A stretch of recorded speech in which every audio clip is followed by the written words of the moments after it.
we doing? We good?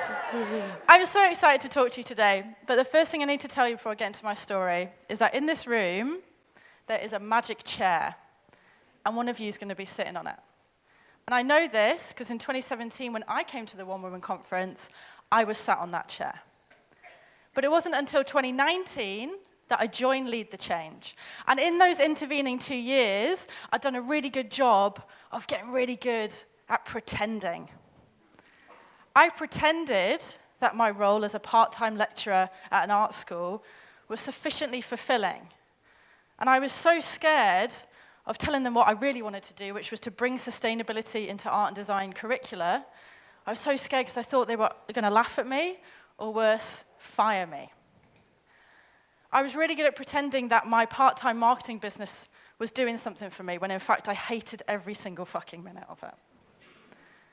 I was really good at pretending I was happy with my finances, but in reality, I was a miser, hoarding money because I thought it would keep me safe from all of the terrible things that were going to befall me in the future. And I was really good at pretending that this didn't exist. I wrapped myself up in baggy clothes, I didn't eat properly, I didn't exercise, had constant headaches.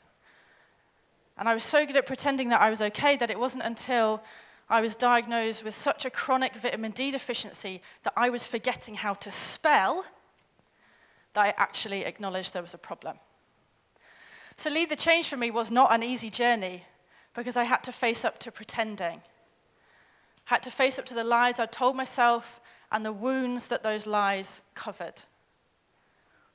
But the poet and mystic Rumi wrote that the wound is where the light enters you. And I let the light enter me and Lead the Change.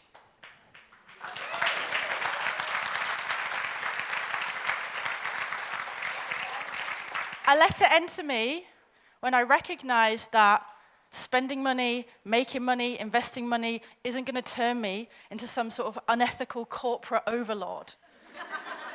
In fact, it might even help me do a bit of good in the world. I let the light in when I realized with a deep sadness that for my whole career, I hadn't taken any risks and I hadn't had any fun because I was so scared of everything I would lose, never thinking for a moment about anything I could gain. And I let the light in when after years of living with undiagnosed ADHD and the sexual trauma that I'd experienced as a teenager, the embodiment practices in Lead the Change brought me back home to this beautiful vessel.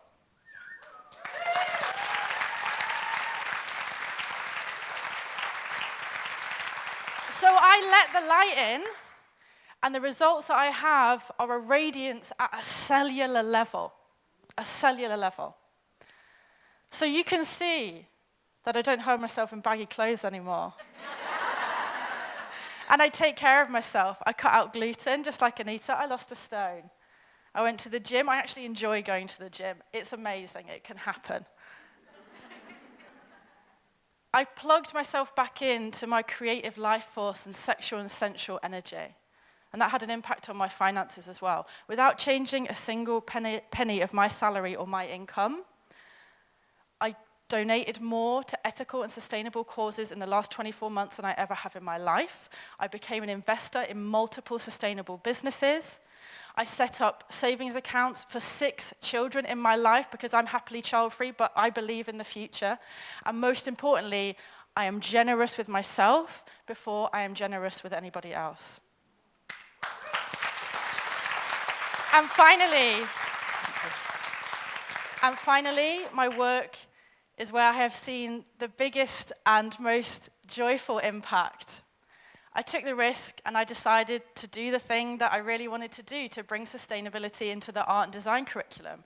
And far from being fired, I am actually now called on to present at an institutional and national level on the way that I teach ethics, environment, and emotion in the curriculum, which one senior management member of our university recently described as mind-blowing. It gets better. It gets better. I have pivoted that rubbishy marketing self-employment thing into now focusing on creating media and resources for creative graduates so they can make more environmental and ethical impact at work. My research into all of these things, in art and design and sustainability, my research is going to be published in a book by Palgrave Macmillan later this year. And by the end of this year, I will have written and published my first book after being headhunted by a digital publishing house. And the book is going to be about how to use your values and your ethics and your environmental awareness to create a career that you love. And on Friday, we took our final year students out for a night out. And one of them said to me, I was going to quit in first year, but I kept going because of you. So I know there's a magic chair in this audience.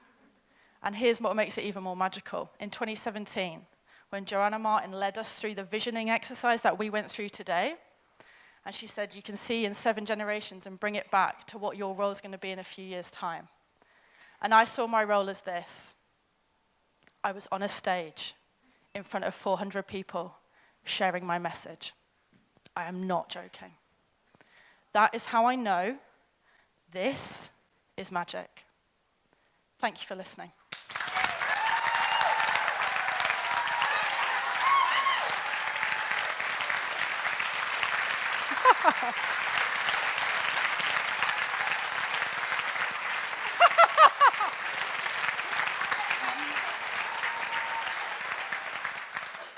I turned myself on, but you have turned me on. Aren't they radiant? Amazing. Sorry, I think I got your pronoun wrong earlier. So, Eleanor, what is your wish? What would you like to ask these women for? I would like you to join me. So if you are in education, in sustainability, if you are a guardian or a carer of a young person or a creative graduate, I want you to find me on the internet. My name is Eleanor Snare. If you Google me, that's it. There's only one. Join me on LinkedIn or on Instagram, follow me, and share what I'm doing with the people who need it most. Help me build a bridge between where we are now and the dreams that our next generation can have of a future that is sustainable and creative and loving. Thank you so much. Give it up for Eleanor!